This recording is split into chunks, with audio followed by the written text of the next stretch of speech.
আসসালামু আলাইকুম সম্মানিত দর্শক মণ্ডলী, যদি আপনার ফোনের কন্ট্যাক্ট নাম্বারগুলো ভুলবশতভাবে ডিলিট হয়ে যায় তাহলে এই ভিডিওটা আপনার জন্য। কিভাবে আপনার সেই নাম্বারগুলো আবার আপনার ফোনে ফেরত আনবেন এই প্রসেসটা আজকের ভিডিওতে দেখানোর চেষ্টা করব। এর জন্য কোনো থার্ড পার্টি অ্যাপ্লিকেশনের দরকার নাই, কোনো ওয়েবসাইটের দরকার নাই। আপনি কিন্তু আপনার ফেসবুক আইডির মাধ্যমে কিন্তু সেগুলো ফেরত আনতে পারবেন। অর্থাৎ আপনার যদি একটা ফেসবুক আইডি থাকে তাহলে ওই ডিভাইসে থেকে যত নাম্বার ডিলিট হয়ে গেছে সেই নাম্বারগুলো কিন্তু আবার ফেরত আনতে পারবে। সেই কাজটা কীভাবে করবেন আমি স্ক্রিন ভিডিওর মাধ্যমে দেখিয়ে দেওয়ার চেষ্টা করি, তাই সম্পূর্ণ ভিডিওটা দেখতে থাকুন। সম্পূর্ণ ভিডিওটা জুড়ে আছি আমি শেখ শামীম। সো কথা না বেরিয়ে চলুন ভিডিওটা শুরু করি। সো গাইস, আমরা চলে আসছি আমাদের মোবাইল স্ক্রিনে আসার পর আপনার ডিলিট হওয়া কন্ট্যাক্ট নাম্বারগুলো আপনার ফোনে আবার দেখার জন্য বা ফিরিয়ে আনার জন্য আপনি যে কাজটা করবেন, এটার জন্য আপনার যে ফেসবুক লাইট অ্যাপ্লিকেশন আছে, জাস্ট ফেসবুক লাইট অ্যাপ্লিকেশনটা ওপেন করবেন। ফেসবুক অফিসিয়াল যে অ্যাপ্লিকেশন আছে সেই অ্যাপ্লিকেশনে আপনি এই ফিচার্সটা পাবেন না। এর জন্য যদি আপনার লাইট অ্যাপ্লিকেশন না থাকে তাহলে আপনি গুগল প্লে স্টোর থেকে লাইট অ্যাপ্লিকেশনটা ইনস্টল করে নেবেন।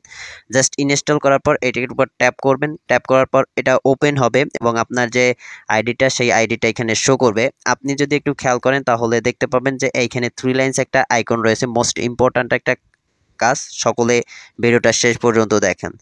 জাস্ট এইখানে ক্লিক করবেন, 3 লাইনসে ক্লিক করার পর এখানে নিচের দিকে একটু স্ক্রল ডাউন করবেন। স্ক্রল ডাউন করার পর এখানে দেখতে পাবেন যে সেটিংস অ্যান্ড প্রাইভেসি রয়েছে এবং তার নিচে রয়েছে সেটিংস।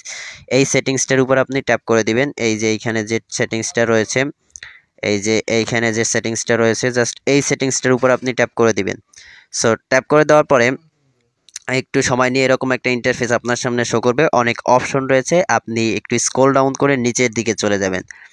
সো এইখান থেকে একটু নিচের দিকে চলে যাওয়ার পর এইখানে দেখতে পাবেন আপলোড কন্ট্যাক্টস লেখা রয়েছে। এই যে এইখানে আপলোড কন্ট্যাক্টস, আপনি একটু নিচের দিকে স্ক্রল ডাউন করে একটু খুঁজে বের করবেন আপলোড কন্ট্যাক্টস। জাস্ট আপলোড কন্ট্যাক্টসের উপর ট্যাপ করবেন। ট্যাপ করার পরে এই দেখতে পাচ্ছেন যে আপনার যে কন্ট্যাক্ট নাম্বারগুলো আছে, আমার এইখানে রয়েছে 582টা কন্ট্যাক্টস নাম্বার। জাস্ট 582টা কন্ট্যাক্টস নাম্বার আমার ফোন ইউজ করার পর থেকে যত কন্ট্যাক্ট নাম্বার আমি সেভ করছিলাম সকল কন্ট্যাক্টস নাম্বারগুলো এইখানে রয়েছে। জাস্ট আপনি এইখান থেকে একটু স্ক্রল ডাউন করে দেখতে পারবেন যে আমার কিন্তু সকল নাম্বারগুলো এইখানে রয়েছে, অর্থাৎ কন্ট্যাক্ট নাম্বারগুলো।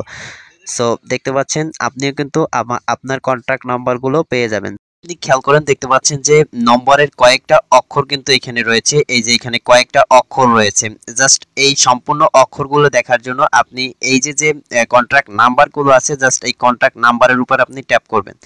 সো ট্যাপ করার পরে দেখতে পাবেন একটু সময় নিয়ে নেটের উপর ভিত্তি করবে আপনার এইটা। এখানে দেখতে পাচ্ছেন যে সম্পূর্ণ যে নাম্বারটা সেই নাম্বারটা কিন্তু এইখানটাতে শো করবে।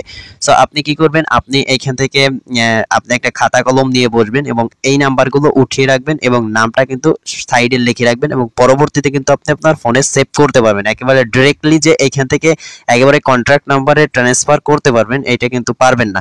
এখান থেকে আপনি জাস্ট আপনার যে কন্ট্রাক্ট নাম্বারটা সেই নাম্বারটা কিন্তু দেখতে পারবেন।